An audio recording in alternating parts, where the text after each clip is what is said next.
Alright, you guys, you here once again bringing you more Dawn of War 3 content, and what we've got here for you is another little 1v1 match. This time we are going to be playing as the Eldar, and there I was attempting to figure out how in the world you're supposed to build a building while in cover, but you know, that didn't actually happen. But that's okay, and we're just gonna, I guess, cast this. We are playing against orcs, and there are some interesting things that have been going on. People do like spamming their snipers, especially Gators do love their snipers that come with stealth, have massive vision range, and because of the webway gate thing, are very fast. So that is a thing that's going on. And I just try and divide the map into two spots here. So even if he fortifies one, I will have map control on the other side while I just poke in with the other one. So that's just what we're doing here. I actually do take the Hollow Field Doctrine, but I completely forget that I have it. You know, another excellent play there by me. And I see that the orc does have a desire to keep this point, but Sluggers are actually really bad against Dire Avengers. They actually cannot do fucking anything against them because you just kite them forever. He can't even attack your workers. And we are very close to the turret, so he can't really do anything. In these standoffs, the Eldar will always win. So in truth, the only thing the orc can really do is to just back off. But she is doing so, and he's sort of gonna be taking that point for a little bit. But that's okay. I'm just gonna harass you and we're gonna just take the rest of the map. If he wants that section so bad. Meanwhile, yeah, he does have two of his units here. So he's gonna keep on dancing over and over again. I do have the Banshee Doctrine. That Doctrine, I did remember that I have it. So I'm just gonna take it. I'm gonna put it into effect there. Building up my generators on the other side of the map because he's obviously taking this, and you can see there he is building a listening post over there. A classic strategy that players are beginning to love is just spam listening post everywhere. If that were to become a significant problem for me, I would have to inevitably spam Rangers because Rangers are the counter to very turtley players or players who are just sitting in the same place too much. So I do have the Howling Banshees here, and they will silence and slow these guys. So hopefully we'll now be able to start making some progress over here. Yeah, he's currently building the listening post. I wanted to go in and snipe the Gretchens, but I was busy trying to help my Banshees deal with these sluggers. He will finish the thing there. So instead, I'm just gonna, like I said, I'm just gonna take up the rest of the map for myself. I just wanted to finish those sluggers, and then I'm gonna run the Banshees away because Banshees are pretty expensive, and most Eldar units have way more shields than they do have health. So when your shields run out, it's not that you have half HP, it's you're close to death. So you gotta be pretty careful with that. You can even tell in the shield bars because they have one more dissection division than they do on their health, which means that they have, I think every single division of health or shields is 500 HP. And yeah, we do have some shooters there. I do try and throw a grenade, but this is actually the first annoying crippling bug I've seen in the game and it happened in Dawn of War 2 as well. When the lead member who's gonna throw the grenade dies, your unit becomes unresponsive and refuses to do anything. So just a little message for you guys: do not use grenades when your Guardians, when your Dire Avengers do not have shields, because it's just, it's not gonna turn out very well. It's not gonna turn out very well at all. So I did place my buildings here because they're in a very well protected spot. Fortunately, the loss of those Dire Avengers is going to be pretty bad, but we do have some Howling Banshees coming in here, and Banshees are very strong against shooters. But I see a gigantic horde coming in. Banshee shields are running out, and we're just going to try and delay. What we want is that he'll rush into our listening post, and then we'll be able to put some damage in. But I know he's got the entirety of his army here. So what we might do is actually try and take our bottom finally. We are going to try and mess up a few units here. We are rebuilding our Dire Avengers that died an unfortunate, uncontrollable death which is pretty bad. We're gonna get a few upgrades here so we can start bleeding orcs a little bit better. So yeah, we are losing all of our shields. So I believe what I decide to do is not to interfere with that shit. And instead go bot and take my resource node, which he might be unprotected because he's got the entirety of his army up top.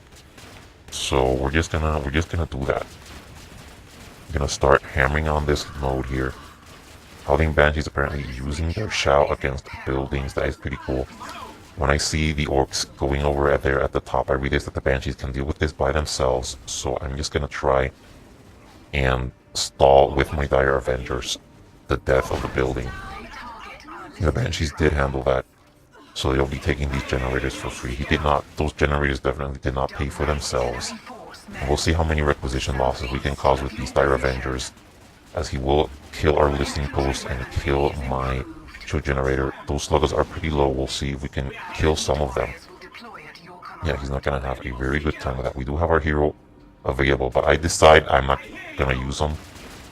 Nor am I gonna spam Rangers, even though I guess I could have, but we're just gonna try some other stuff. We are trying Dark Rapers. Then I see the Weird Boy, and that's pretty much the end of my shit. The AoE has a massive range. As you can see there, that is the bullshit of the Weird Boy right there. So as of now, I can't really do anything against the Weird Boy if I'm gonna wait for the Howling Banshee Queen. It's simply not gonna happen. Even though I will make the poor ass attempt at it, I'm going to see where the Weird Boy is and then try not to engage or see what I can do. His abilities are on cooldown now, so if I were to engage, now would be the best time to do so. Because as I said, everything is off cooldown except for the Fist of Gork. So we're just gonna go in here and deal some damage. And yeah, against the Weird Boy spamming, I then learned that the Warp Blast has a pathetically short cooldown. So what we're gonna do is that, unfortunately you have to spam Rangers against Weird Boy, it seems. Just spamming Rangers, because otherwise you're unable to do anything. So we're gonna have to probably just keep a small army here, and just stall on this side, and keeping my 2 squads as far away as I can. Keeping an eye for Fist of Gork, keeping myself moving constantly. Those Dire Avengers don't have shields, so unfortunately I am gonna have to retreat, because things are looking pretty bad.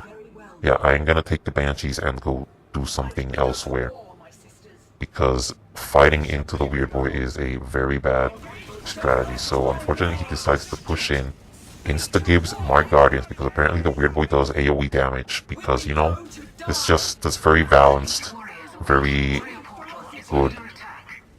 And I finally decide to spawn my hero, but actually make a mistake. I spawn the Farseer instead of the Banshee Queen. But you know what? I think it's gonna pay off. We're gonna just use our AoE and insta-gib his entire army, guys. Insta-gib, whole army insta-gibbed. It's pretty cool. 3-point heroes killing entire armies by themselves. Pretty sure that is balanced. And what we're gonna do is that we're actually gonna silence the Weird Boy, and we're just gonna snipe him. That's it. That's what we're gonna do. He is surrounded and he gets sniped.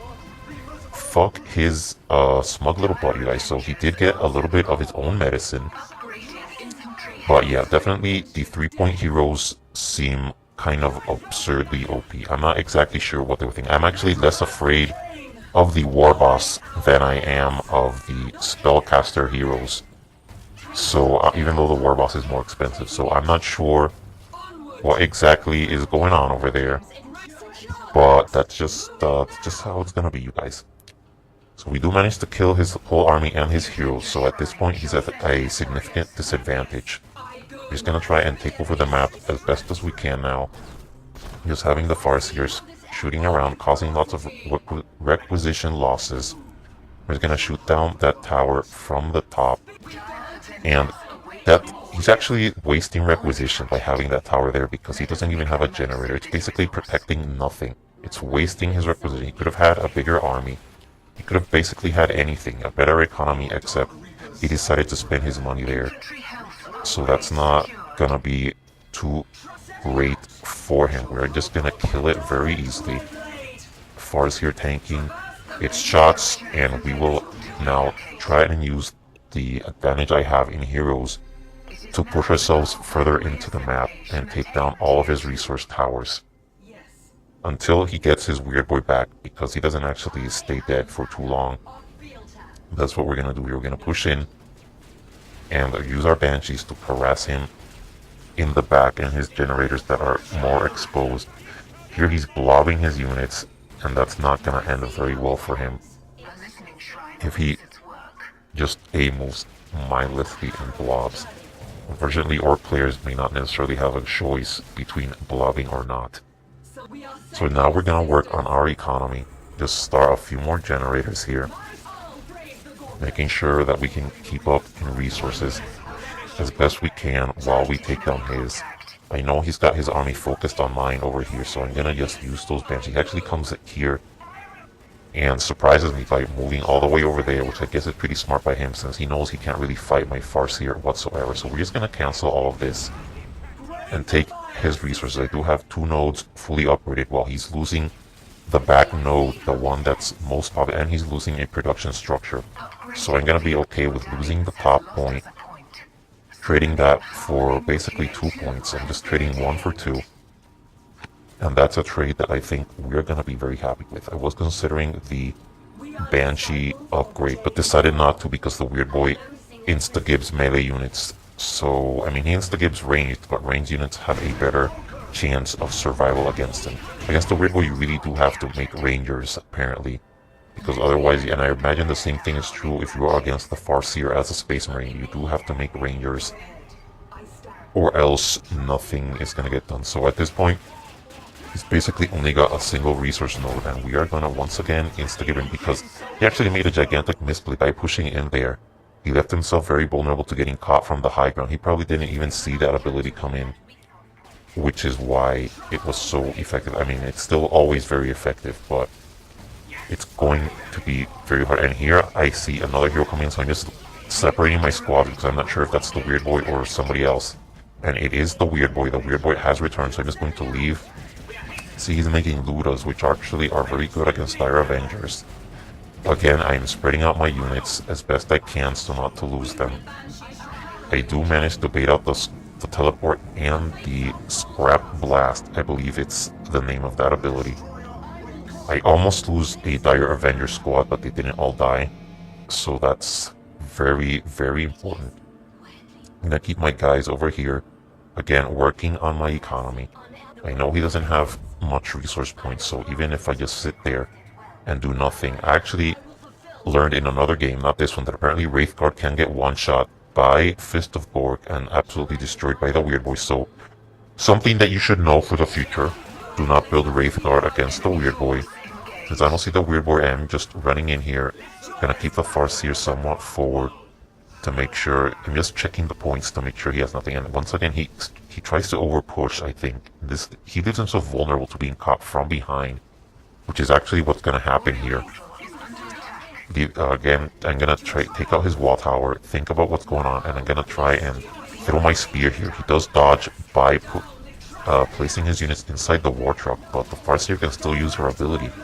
All you have to do is run in close, and Dark Reapers deal anti-vehicle damage. They do anti-everything damage. I'm just gonna run in here, AoE blast, and that's the end of his Ludas. That's sort of what happens. You can't really escape if you... I actually forget about the Banshees over there, which is kind of a mistake. He appears to be making war trucks for some reason, even though there are no units for him to use alongside them. And until now, I have not seen the Weird Boy whatsoever, so I'm not actually sure what is going on. I've seen another hero here, which means that I can spawn mine, and that is gonna be the War Boss. I'm gonna retreat for a bit until I can reinforce my units and reinforce all my stuff. But he is pushing in very deep with his War Boss, so as far as I'm concerned, that's okay. Banshees do slow, so the Banshee hero is gonna be very useful at taking him down. We're just gonna pelt him down with ranged damage.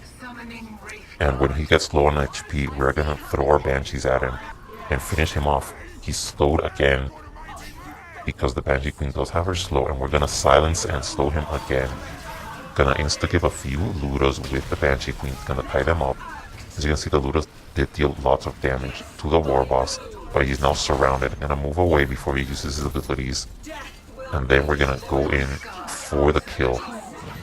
And yeah, in the dumpster, he's gonna go the end of that war boss. Now I should probably pull back with my banshees, and yeah, I do that, but at this point he's lost. I have 2 heroes while he has basically very little, and Buddhas are actually extremely expensive in requisition cost, so losing all of them might spell the end for him. And as you can see in the back, I still have a Banshee squad sitting there guarding his base node, his natural node. Gonna lose all his wall towers and promptly lose, and yeah, that's gonna be, I think that's him conceding the game. Unfortunately, he did lose his weird boy very early. And I did also make a few misplays. I did absolutely forget that I had the Dire Avenger Doctrine, since I don't actually use it too often. So that definitely sucks. And against the weird boy, yeah, always remember, against the weird boy you have no choice but to go snipers, because if you get close to him, you're gonna have a very bad time.